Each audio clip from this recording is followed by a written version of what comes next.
Hi, it's Carmen. It's Carmen. And this is my month's blog for the month of May.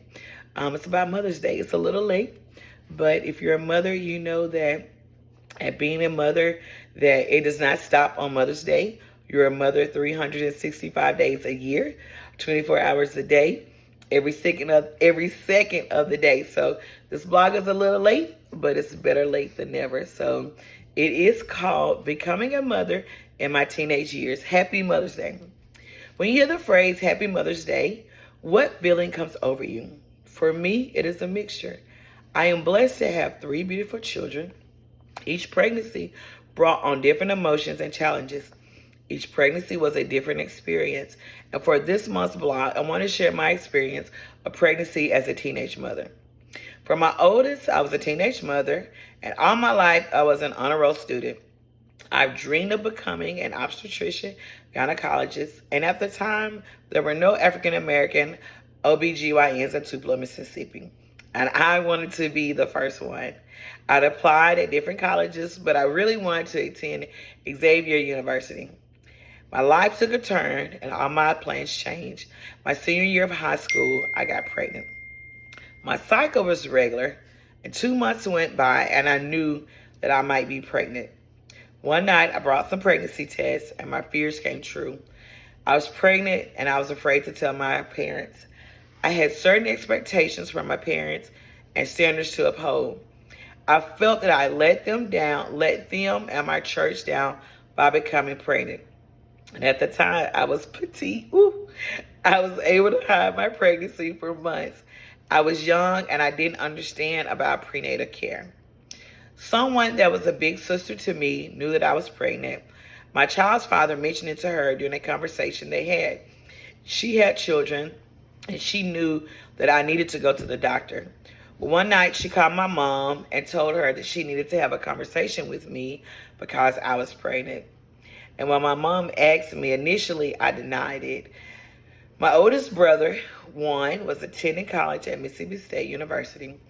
And I called him and told him about the conversation that my mom and my dad and I had. I was crying. And I told him I was scared to tell our parents. He gave me support and encouragement to tell them that it was true. And at the moment, I was mad that she told her. But because she told her, it did allow me to stop walking around with the secret. I went back to their room and confirmed that I was indeed pregnant. They were not upset with me for not telling them. Instead, they were more disappointed that I didn't tell them earlier. They wished that I told them sooner. The next day, my mom called her doctor to have me added as his patient. I began to receive prenatal care for my child growing inside. They were very supportive of me. May 1995, I graduated with honors. As my friends went off to college, I would be home for a few months. I'd applied for the University of Mississippi and got accepted in. My due date was October the 5th, 1995. I would start school the following spring semester. But as the months went on, my daughter was growing inside. I felt her kicking. It was such an amazing feeling knowing that she was growing and developing. I was having Braxton Hicks, and each visit, I was dilating. I was nervous because I was wondering what real contractions felt like. I was nervous about the pain. I was nervous about would I be a good mom. I was nervous because I would be soon responsible for a little human. September 30th, I was on the phone with my ex, sitting outside on the porch. The pains were stronger and coming sooner. I told him I think I might be in labor. So I got off the phone with him and went to the house to tell my mom. She told me to time the amount of minutes in between each contraction. And this time the contractions were real. I was in labor. I took a shower and got dressed. My mother and I headed to the hospital. My ex and his mother met us there. I was scared of delivering. I didn't know what to expect. The contraction pains got stronger and I begged for an epidural. But by the time they came back to check on me, I'd fully dilated and it was time to push. My total labor was around 6 hours. And October the 1st, 1995, I birthed a beautiful, healthy baby girl. She weighed almost 9 pounds.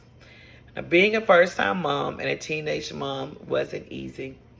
Being a mother doesn't come with a handbook. Yes, there are books that have suggestions, but each child is different.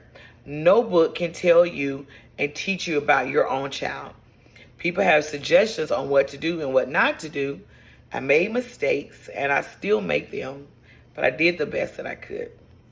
It's 2024, and a lot of people in society still put shame on teenage parents.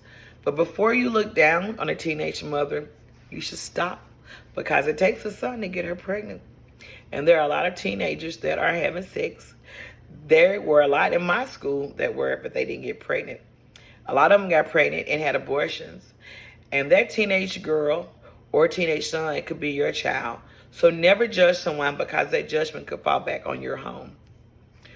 Thankfully, both sets of grandparents were great. Maternal and fraternal grandparents were very supportive of us. They never made us feel bad that we were teenage parents. And people might try to make teenagers feel bad and make them feel that they would not succeed because they are teenage parents, but that is not true. Your path might change and it might take longer, but it can be done. You have to continue to believe in yourself. I graduated from college, but it was too many years later. When my daughter was 2, I started my career in banking and stayed in banking for 25 years, and I had a successful career. And for the last 2 years, I became a teacher. I've been teaching, and I absolutely love it. Later on in life, I had 2 more children, another girl and a boy, and all of my children have been a blessing to me. And I know there are a lot of women that desire motherhood, and I'm blessed to have been able to birth these 3 that I have. Children are a blessing, and it does not matter how they get here. Happy Mother's Day. Be blessed, you all. Until next time.